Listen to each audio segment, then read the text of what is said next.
Assalamualaikum warahmatullahi wabarakatuh. Perkenalkan, nama saya Ridho Fajar, NPM 2013-010112. Nah, di sini saya akan menjelaskan bagian dari moluska atau siput. Di sini saya akan menjelaskan klasifikasi, morfologi, dampak, dan cara mengatasinya. Nah, langsung saja kita masuk ke pembahasannya.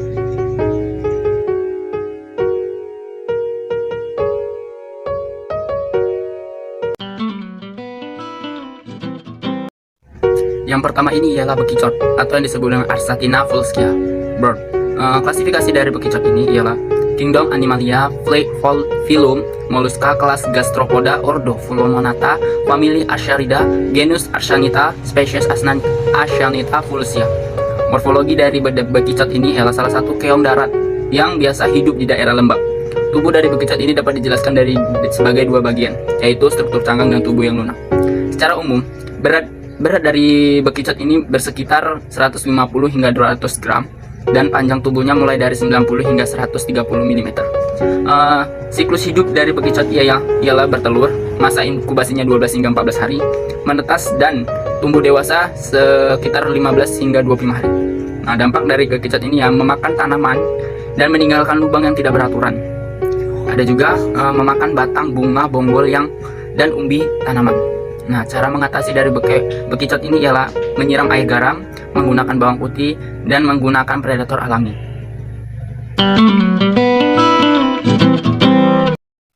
Yang kedua termasuk siput telanjang atau gastropoda. Klasifikasi dari gastropoda terbagi menjadi 4 subkelas, yaitu Opistroplusia dan Ginomophora dan Phryphosabincia.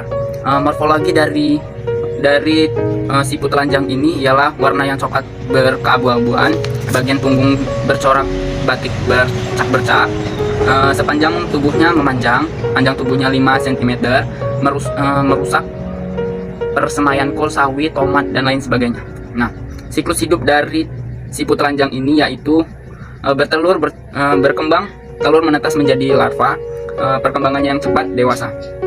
Dampak yang dilakukan oleh siput telanjang ini ialah perusak sayuran akan berlubang.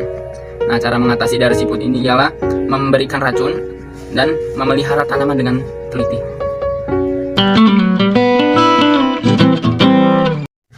Yang ketiga yaitu keong mas, Pamaceae cananicula, famili Ampulacirada, genus Pomacea, spesies Pomacea canalicula L.